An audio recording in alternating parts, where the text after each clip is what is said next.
for me do ase amwakwa ba e dey aba the Punch TV so mesro say obe share video e dey ama me ama foforo nso enye bi ahwe no wahu ne yekoso e wo oman Ghana mu hanim say media dey akire bronin mesro say obe mi subscriber team ne so say dey be upload video bi a onsa betimi aka na nso watimi ahwe no wahu ne yekoso e wo oman Ghana mu hanim say the Punch TV ye dey bi a fa to yon say ensem dey betwa gu media ne su bia no ye de beba be sommo ye mamoni emfi wo ho ye mama sonso ensi wo ho ye wo party bia no ye de ebeba be sommo de fa celebrities ho asofo bi nsem a wotena media no so ekekam anaso se empo ensem bi ebetwa aguo wo media ne so se fa amanyofo ho anase temamuni bi ho ne nsem no epop wo media ne so nko ade a ye beba be fa ne yaka no se de sitie de ebo mu hye ne so se the Punch TV for ye nyi bi film yemfa bi nka ho send your video sitie ana wasema obeka to media ne sitie no sa ne beka no pepepe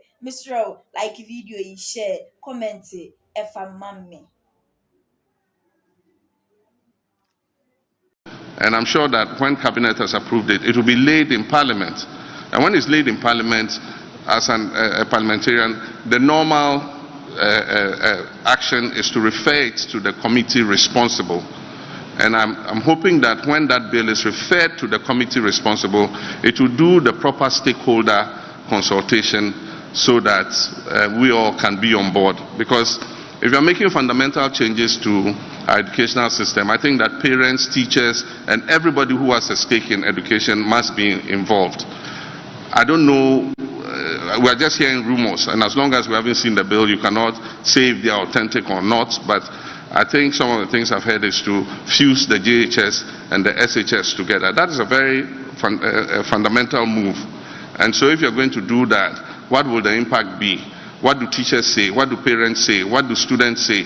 What do all the stakeholders in the industry say?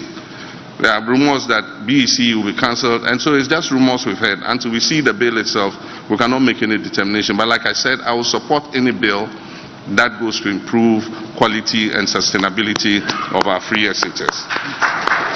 Thank you. But Your Excellency, she also wanted to know what your position on free SHS is. My position on free SHS? Aside the bill, yes. My position on free SHS is known. In 2015, I launched progressive free SHS. That's what the Constitution says. The only difference between us and MPP is the approach. We thought that we should put the infrastructure in place and we should do the necessary preparation to absorb the free SHS. And so we started with day students. We made it free for day students. And in the second year, we absorbed 120,000 students on the free SHS. Nanado himself lauded me. It's there in the media. Just, if I had my phone here, I would Google it. They say Nanado lauds Mahama's free SHS. It's there. UNESCO, congratulated us for launching the free SHS. How can a person who launched free SHS be against free SHS? And so it's a political gimmick that is played by our opponents. Free SHS has come to stay.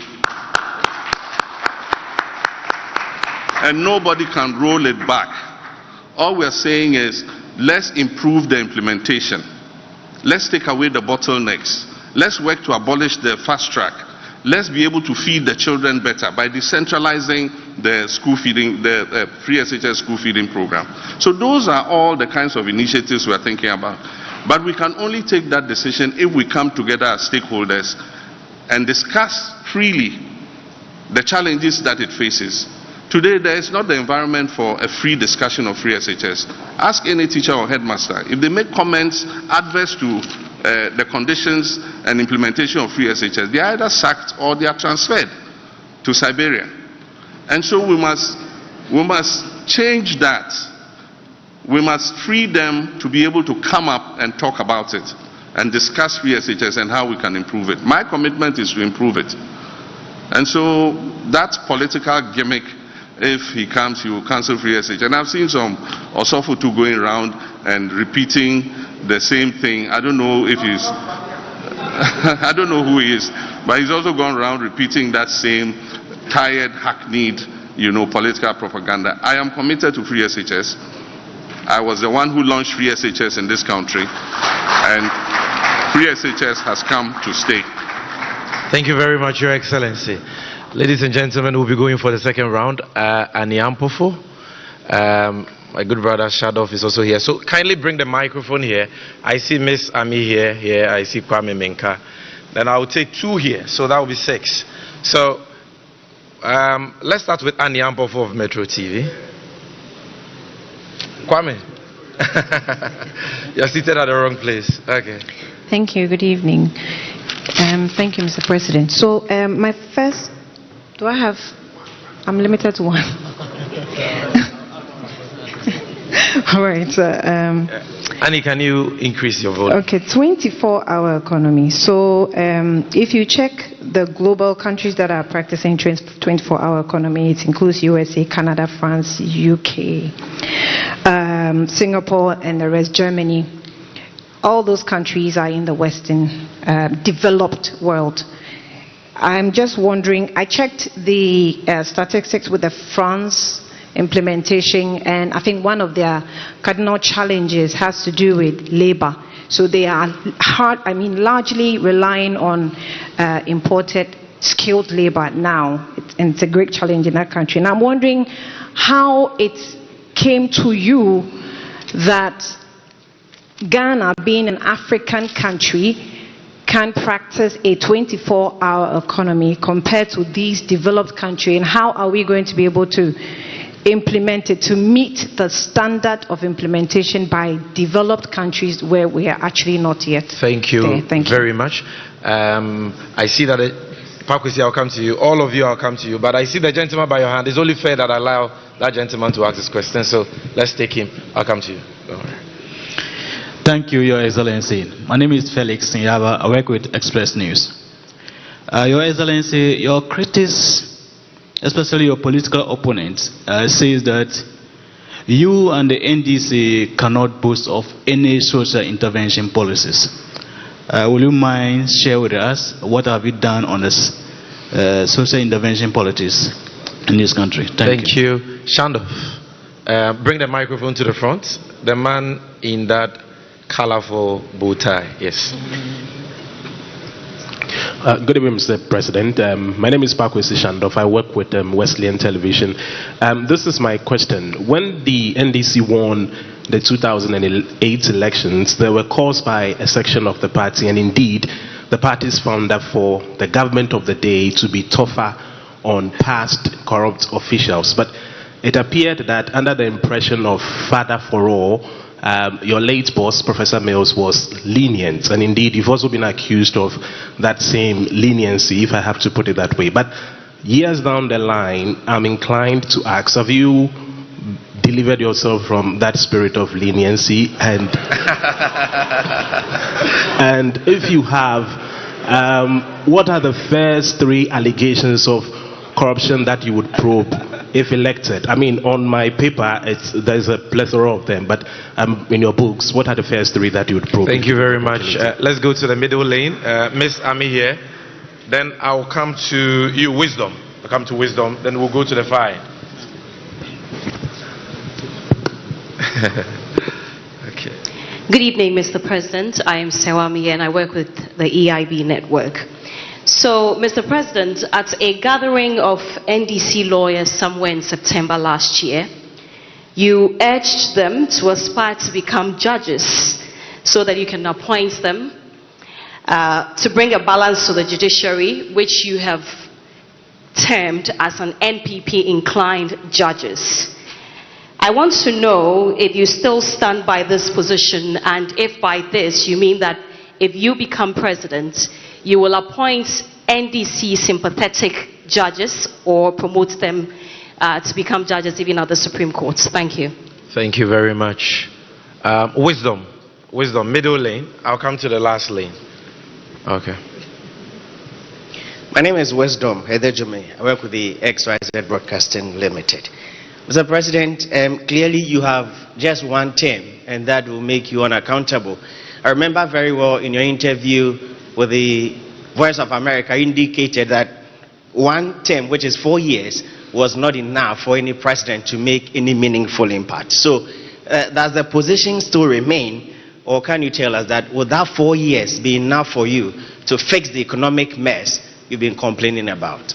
Thank you very much. Let's go to the far end. I see Kwekwe Usweje. I see Sadiq Adams. I'll come to you. So, Kwekwe Usweje, stand on your feet so that they can see you. I see Sadiq Adams also there. I'll call you. I've seen all of you, so don't worry. Thank you very much, Sami. Your Excellency, if elected president, I want to find out what measures, specific measures you would implement to address challenges that were faced by depositors and investors whose monies are locked up as a result of the collapsed financial institutions, including Men's Gold. Thank you very much. All right. Thank you. So let's take one more there. Okay.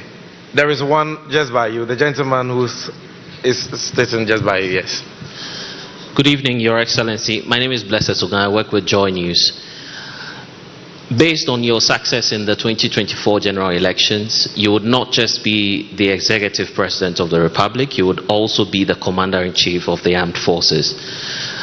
Your Excellency, there's a professor, Kwesi Enin, who's enjoying support from Imani Africa. They are in court asking the Supreme Court to enforce their interpretation of Article 202 of the Constitution, which will bar any new president from appointing new chiefs for the security agencies, including the IGP. You have a test case if you get to win the elections, which would mean that you have an IGP which is somewhere, who has an age range of 53.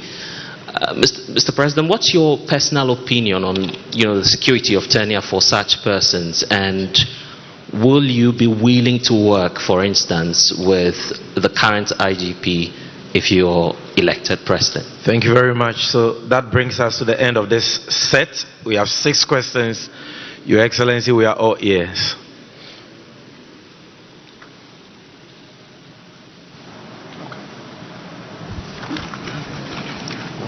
Thank you. And the first question was about the 24-hour economy and the countries that are implementing that policy. Indeed, there are several countries implementing it. And as you said, Ghana would probably be one of the first in Africa to begin the implementation of this policy. It is not new. For those of you who have access to the 40-year development program, which was passed under my administration, the issue of the 24-hour economy was embedded right in there. And it is meant to accelerate our productivity. It is meant to increase opportunities for employment. And so the example you give for most of those European countries is that they have an aging population because birth rates are falling so low. So even as they accelerate their economies with more shifts to increase production, they don't have the labor to be able to service that 24-hour economic policy. We have an abundance of labor. We have young people willing and able to work. And that is the more reason why we even have a better justification to implement the 24-hour economy. But of course,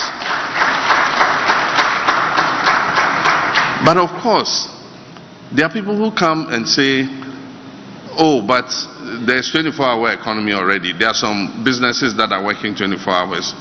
Yes, they are doing that by choice. That just a few of them think that they have the capacity to work 24 hours. So it's just by the decision of the owner of the enterprise that he can implement it. It has never ever been a policy in Ghana. So the difference between what they are referring to, that some companies are running 24 hours, the difference is that we're going to make it a policy, and it's going to have the guidelines for that policy and what government can do to encourage more companies to run 24 hours.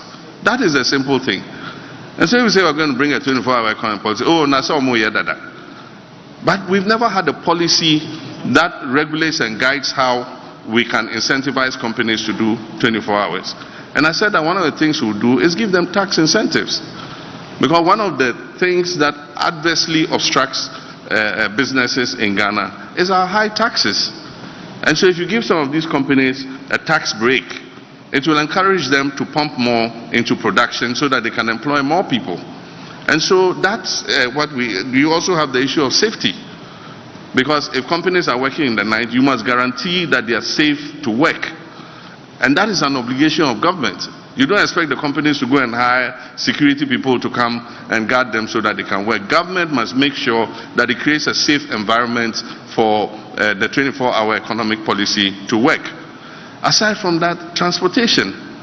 We need to provide an efficient transport network so that even in the evening, people who have to go to work can get easy, affordable transport to run.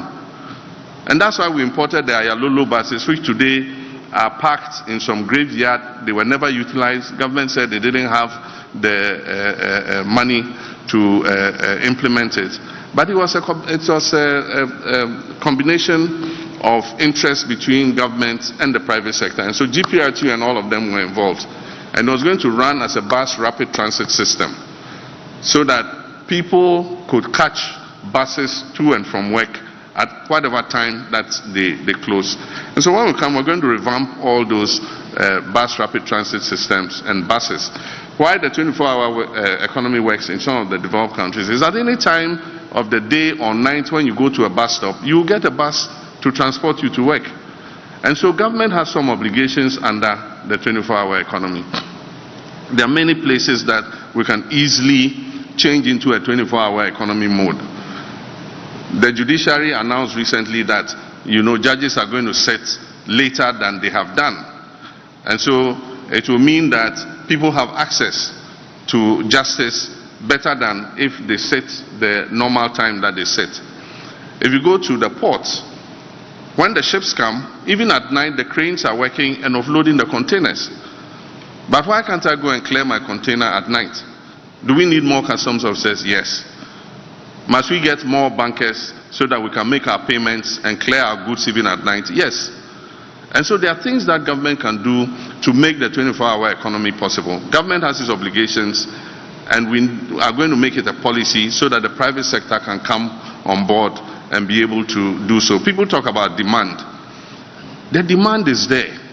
We import 3 billion worth of food products every year, and some of these things we can produce ourselves. And so you can't tell me there's no demand. If there was no demand, why are we importing?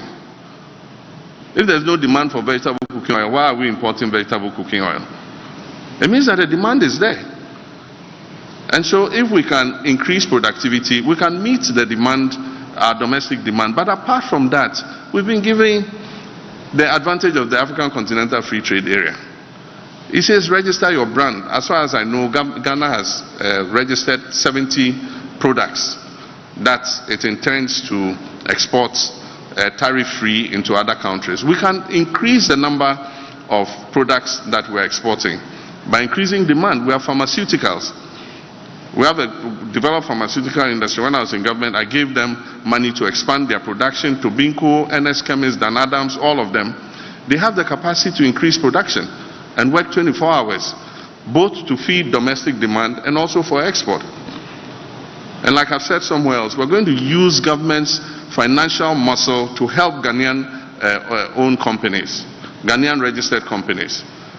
Because the market, and I'll give an example, the market for pharmaceutical products, if we give a bias towards Ghanaian-made products, and even if they are marginally more expensive than foreign products, we buy them, we're keeping employment in this country. But if we go and bring those analgesics, we bring those antibiotics, we bring those cough syrups from India and other places, we are exporting jobs to those countries. And so we use government's financial muscle to give an advantage to Ghanaian registered companies so that they can produce more and employ more of our young people. And so that's to do with the 24-hour economy. I've heard this thing said so many times, and I wonder the basis why they say so. The NDC has no social intervention programs. It's the funniest thing I heard. Who brought the District Assembly's Common Fund?